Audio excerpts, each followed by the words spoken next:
जय हिंद दोस्तों, आपका फिर से मैं अपने चैनल साइंस हब में स्वागत करता हूं। तो चैप्टर चल रहा था मैट्रिक्स में हम लोग 18 क्वेश्चन बना चुके थे। एक्सरसाइज 3.2 में। तो आज क्वेश्चन 19 की बात करेंगे।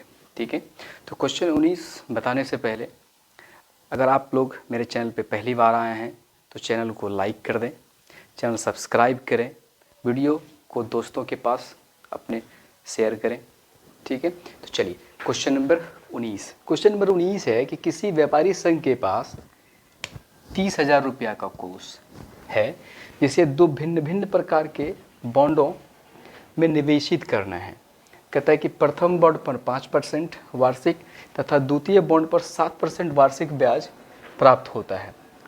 तो आव्यूह गुणन के प्रयोग द्वारा यह निर्धारित कीजिए कि 30,000 रुपये के कोष को दो प्रकार के बॉन्डों में निवेश करने के लिए किस प्रकार बांटे जिससे व्यापार संघ को प्राप्त कुल वार्षिक ब्याज कितना हो। नंबर 1 1800 रुपया, नंबर 2 2000 रुपया।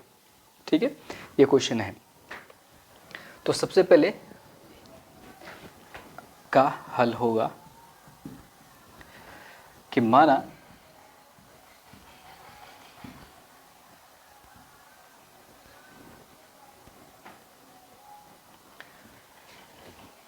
दो प्रकार के आपके पास निवेश है।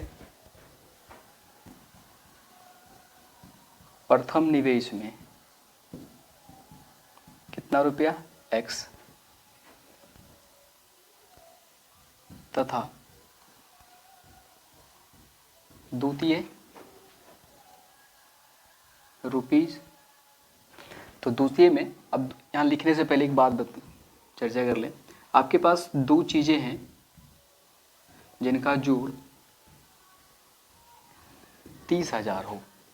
ठीक है, जिनका जोड़ 30,000 हो। तो जब हम यहाँ पे दो हमारे पास बॉन्ड हैं, दोनों का जोड़ क्या कह रहा है कि 30,000 को उसका है। अगर हम एक x मानते हैं तो दूसरा क्या हो जाएगा, तो दूसरा हो जाएगा ये x उस साथ जाके क्या हो जाएगा, घट जाएगा। तो दूसरा क्या हो जाएगा, 30,000 घटा x। द्वितीय में इतना निवेशित करता है। ठीक है, माना निवेश के लिए आव्यूह होगा A तथा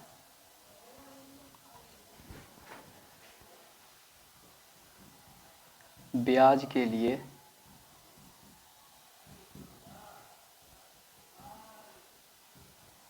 मैट्रिक्स B है।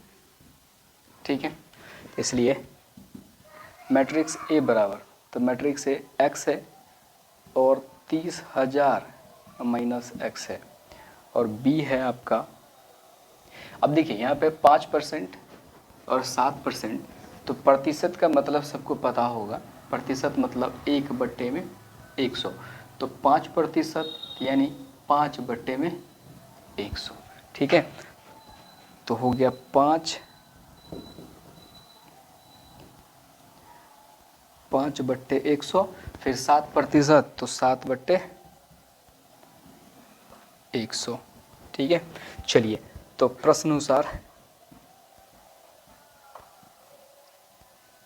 प्रश्नानुसार नंबर 1 कहता है कि इन दोनों का गुणनफल इतना के बराबर होगा। तो A B, या सीधा कहिए कि गुना इतना x 30,000 माइनस x गुना करेंगे 5/100 7/100, ये बराबर किसके, 1800 के। ठीक है, x को गुना करेंगे इससे, तो ये हो गया 5x/100 जोड़, अब 7 को इससे या इसको कहिए इससे, 30,000 घटा x गुना 7/100 बराबर 1800। ठीक है, तो ये हो गया भिन्न का जोड़, तो हो गया 100। एलसीएम लेंगे 1, ऊपर इतना ही रह जाएगा जोड़। अब 7 को गुना करेंगे अंदर, तो 7 या 21 और 4 0 1 2 3 4 माइनस 7x अब बराबर में 1800। तो इसको इसके साथ गुना कर दीजिए। 7 में से 5 घटेगा तो माइनस वाला बड़ा है, तो माइनस 2x प्लस 21 4 0 2,10,000 बराबर 100 से गुना करेंगे 1800, 2 0 और बैठा दीजिए 1,80,000। ठीक है, अब प्लस उस साइड जाएगा तो माइनस होगा, तो माइनस 2x बराबर 1,80,000 घटा 2,10,000 तो हो गया। तो 2,10,000 में से 180 घट जाएगा तो 30,000।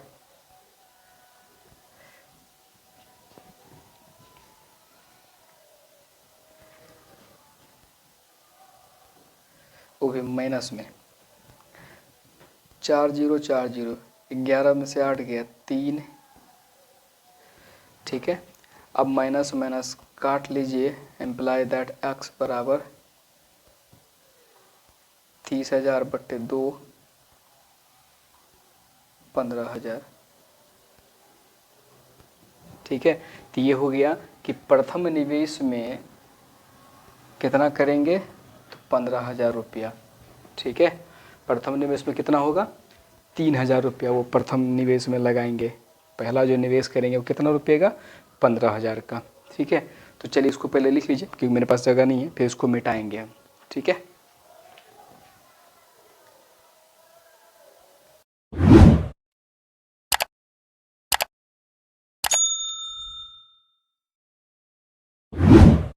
ठीक है, x बराबर कितना निकल गया, 15,000। तो ये 15,000 क्या है कि ये 15,000 आपका प्रथम बॉन्ड पर निवेश, प्रथम बॉन्ड पर निवेश कितना है, 15,000 रुपया। तो हम क्योंकि यहाँ पे 2 निवेश है तो दूसरे बॉन्ड पर निवेश, तो 30,000, क्योंकि वहाँ क्या था 30,000 माइनस x है, तो 30,000 माइनस 15,000 तो हो गया ये भी 15,000। ठीक है, 15,000। चलिए, तो एक हो गया। अब चलिए अब दूसरे के लिए बात करते हैं। तो दूसरा क्या है कि दूसरा में भी सेम चीज़ें, गुना सेम ही रहेगा, बट ये सिर्फ बराबर में 2,000, यानी x 30,000 माइनस x गुना 5/100 7/100 बराबर हो गया आपका 2,000। चलिए अब इसको हटा दें, तो गुना करेंगे फिर x को 5x/100। अब इससे इसको गुना करेंगे, जोड़ 7/100 गुना 30,000 घटा x बराबर में 2,000। फिर ये एलसीएम ले लीजिए, तो ये हो गया 5x जोड़, तो 7 से फिर गुना करेंगे 2,10,000 माइनस 7x बराबर, इसको गुना कर दीजिए, ये हो गया माइनस 2x प्लस 2,10,000 2 लाख। अब ये उधर जाएगा तो घटेगा, हो गया माइनस 2x बराबर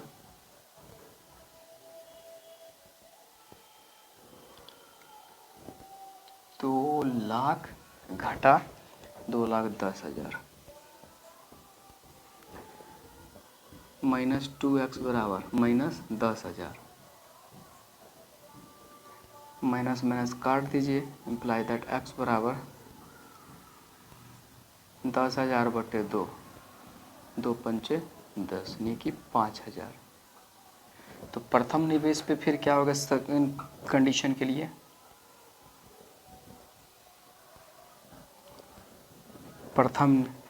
प्रथम बॉन्ड पर निवेश,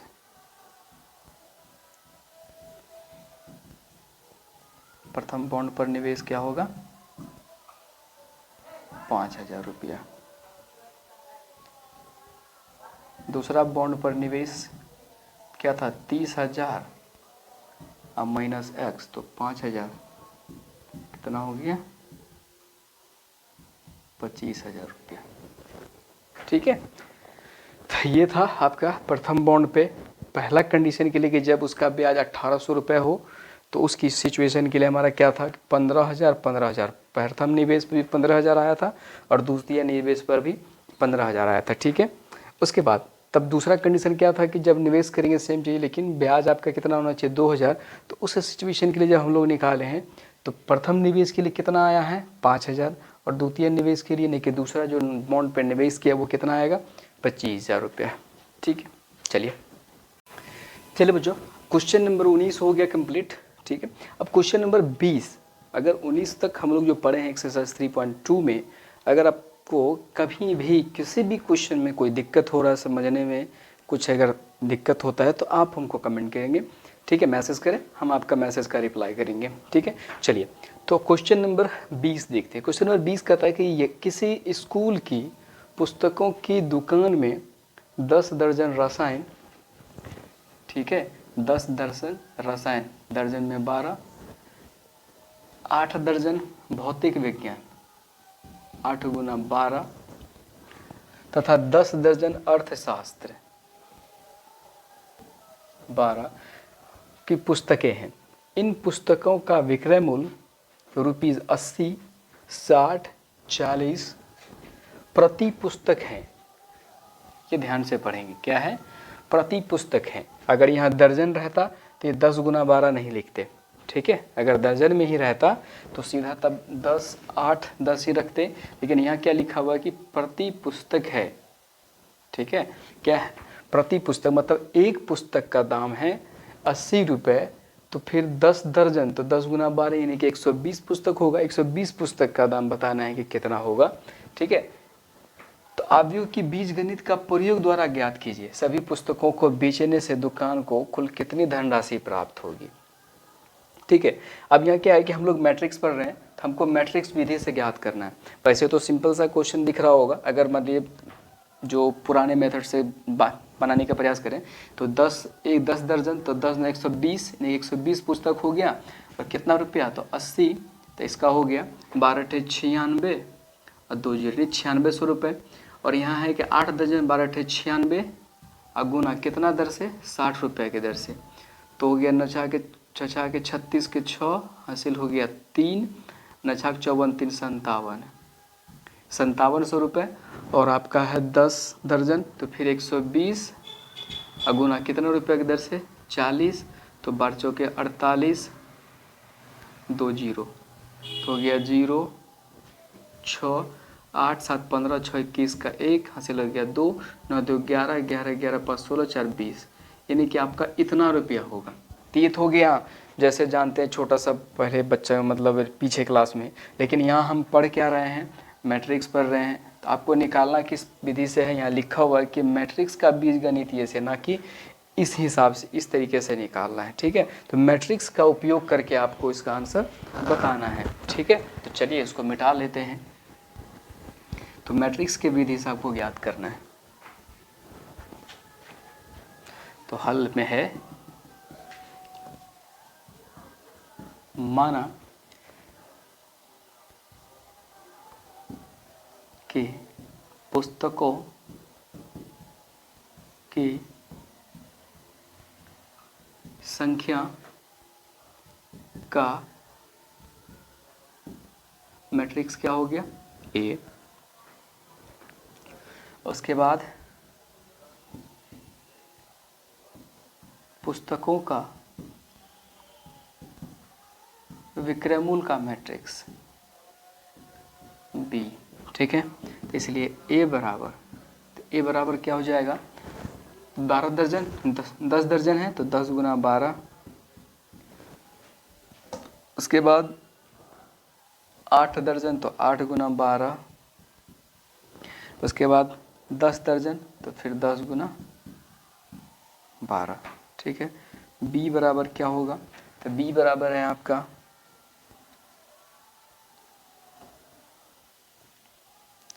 80, 60, 40। ठीक है, हमको ज्ञात क्या करना है,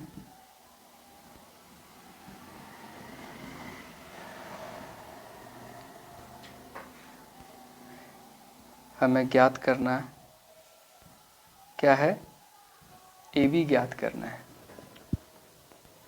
ठीक है, यानी 10 गुना 12 हो गया 120, 96, 120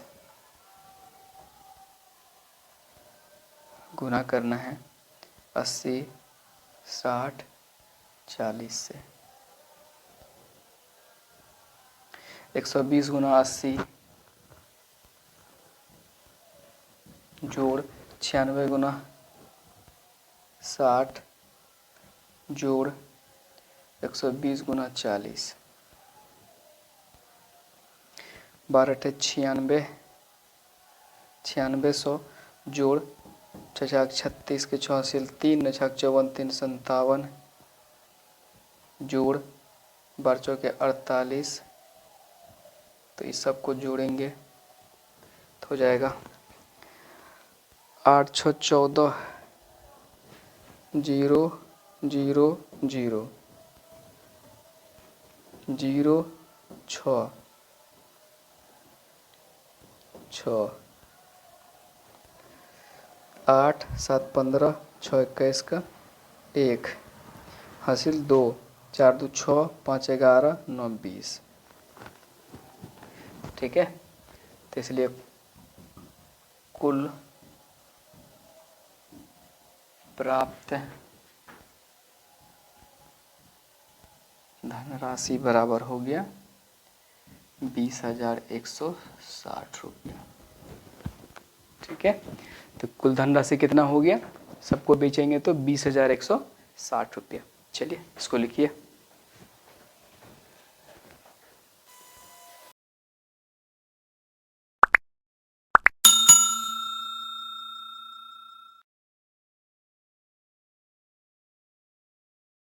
चलिए बच्चों, अब क्वेश्चन अगला।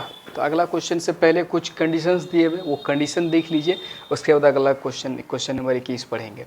क्वेश्चन पढ़ने से पहले दिया हुआ कि मान लीजिए कि x, y, z, w तथा p क्रमशः 2 गुना n यानी कि 2n 3 गुना k, यानी 2n का मतलब ये होगा कि ये 2/n मैट्रिक्स है x, y है 3/k मैट्रिक्स, z है 2/p मैट्रिक्स, w है n/3 तथा p क्या है p/k मैट्रिक्स दिया गया है। यानी कहने का मतलब हो गया, ये उधर लिखा यहाँ लिख लेते हैं, x का ऑर्डर क्या है 2n, y मैट्रिक्स y का जो दिया गया है y का क्या है ऑर्डर 3n, z का क्या है, z का है n गुना 3, w का है z का है आपका 2 गुना p,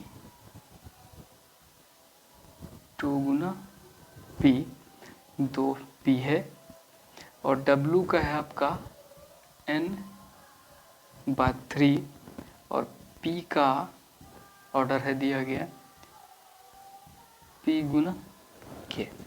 ठीक है, ये हमको दिया गया है। तब क्वेश्चन नंबर 21 कहता है कि P Y plus W Y के परिभाषित होने के लिए n, k तथा p पर क्या प्रतिबंध होगा। आपके पास ऑप्शन नंबर ए है k बराबर 3, p बराबर n, b है कि k एक स्वेच्छ है और p बराबर 2 होगा, p स्वेच्छ है k बराबर 3 होगा, और d है कि k बराबर 2 और p बराबर 3 होगा। ठीक है, तो चलिए 21 नंबर देखते हैं। कहता है कि पी वाई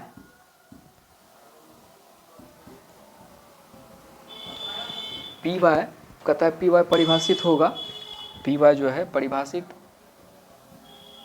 होगा यदि पी वाई आपका परिभाषित होगा यदि पी का कॉलम बराबर वाई का रो। तो पी का कॉलम आप देखिए यहाँ पे, पी का कॉलम क्या है के बराबर वाई का रो देखिए क्या है 3। वाई का रो कितना है, वाई का रो है आपका 3। ठीक है, तो इसलिए पी वाई मैट्रिक्स का कोटि क्या हो जाएगा, ठीक है, पी वाई मैट्रिक्स का कोटि क्या हो गया, के बराबर 3 हो गया। ठीक है, के बराबर आपका क्या हो गया 3 हो गया। तो पी वाई मैट्रिक्स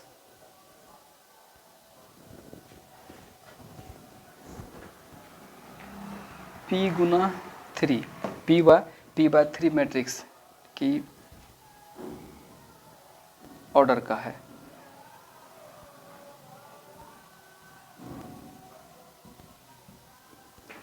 ठीक है, अब फिर डब्ल्यू वाई देखिए, डब्ल्यू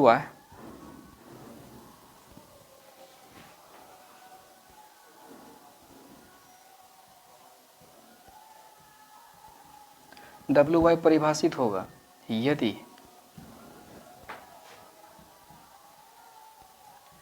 डब्ल्यू का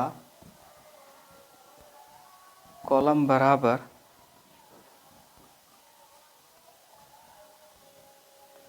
वाई का रो। ठीक है, डब्ल्यू वाई परिभाषित होगा यदि डब्ल्यू का कॉलम और वाई का रो। ठीक है, डब्ल्यू का कॉलम और वाई का रो। ठीक है, तो डब्ल्यू का कॉलम आप देखिए कहाँ है, यहाँ। तो डब्ल्यू का कॉलम क्या दिख रहा है 3 बराबर वाई का रो देखिए 3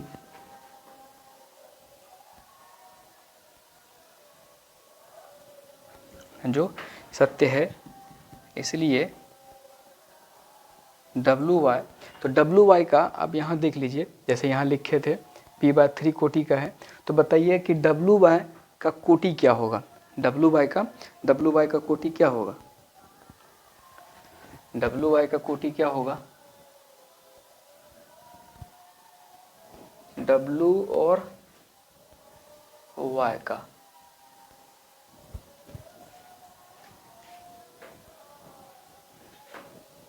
डब्ल्यू और वाई का कोटि।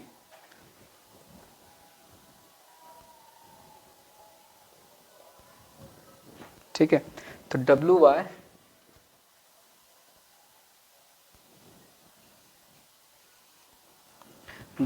एक डब्ल्यू वाई एक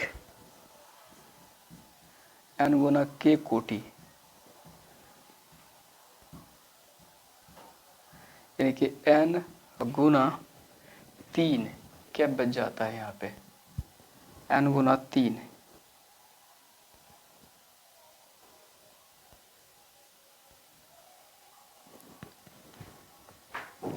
n गुना 3 कोटि का। तो क्वेश्चन क्या है कि पी डब्ल्यू और डब्ल्यू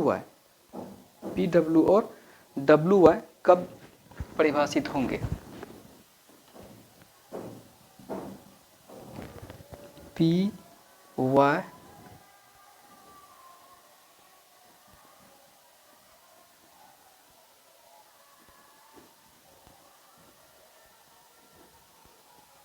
तभी संभव है जब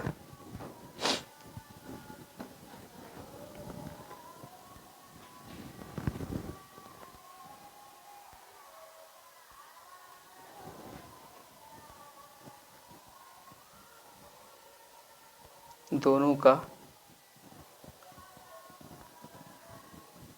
कोटि समान होगा। ठीक है, दोनों का कोटि समान होगा, अर्थात k बराबर 3। ठीक है, अर्थात क्या होगा, k बराबर 3 तथा p बराबर n होगा। ठीक है, तथा p बराबर क्या होगा, n होगा।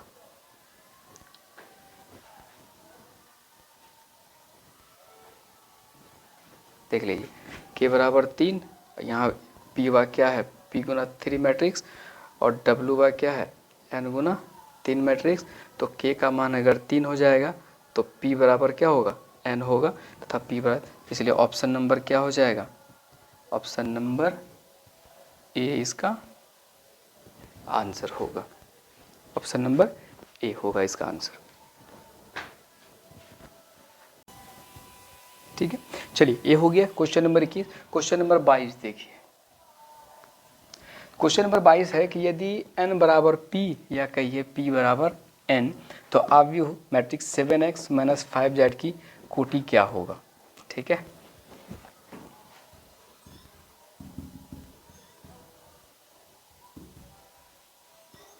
x का ऑर्डर यानी कोटि, x का ऑर्डर कितना है, 2/n। x का ऑर्डर 2/n है, यानी हम तो 7x का ऑर्डर कितना होगा, तो 2n होगा। अब कहिए कैसे, तो जैसे इससे पीछे भी हम लोग मान लीजिए कि मैट्रिक्स A बराबर, या x ही रख लेते हैं, मैट्रिक्स A बराबर A B C D अगर है, ठीक है, तो कितना बाय कितना मैट्रिक्स है, 2/2 मैट्रिक्स है। तो अगर हम x को 7 से गुना कर दें तो 7 क्या होगा, अंदर गुना होगा, 7A 7B 7C 7D। ठीक है, तो क्या इसका मैट्रिक्स का जो ऑर्डर था, क्या वो ऑर्डर बदल गया, क्या इस मैट्रिक्स का ऑर्डर बदल गया अंक से गुना करने के बाद, नहीं। तो मैट्रिक्स का ऑर्डर नहीं बदला, तो इसका मतलब है कि अगर x का ऑर्डर 2n है तो 7x का भी ऑर्डर कितना होगा, 2n ही होगा। ठीक है, उसके बाद आपका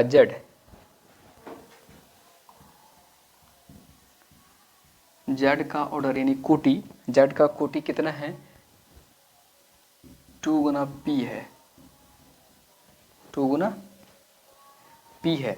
अब ध्यान से देखिए, यहाँ पे आपका लिखा हुआ क्या है कि n और p बराबर है, z का ऑर्डर क्या है, 2 गुना p है। ठीक है, तथा p बराबर n हो तो z की कोटि क्या हो जाएगा, z की कोटि हो जाएगी 2 इंटू n। जब z का 2 इंटू n, तो इसलिए 5z की कोटि भी 2n होगा। क्या होगा, 2n होगा। ठीक है, तो 2n होगा किसका, 5z का भी 2n होगा। तो जब सबका होगा तो इसका मतलब हमारे पास जो क्वेश्चन है, जब 7x का ऑर्डर 2n, 5z का ऑर्डर 2n, तो इसका मतलब है कि 7x माइनस 5z का ऑर्डर कितना होगा, 2n होगा। अब ऑप्शन नंबर जो भी हो, option number 2n, option number B सही होगा। ठीक है, ऑप्शन नंबर कितना, बी।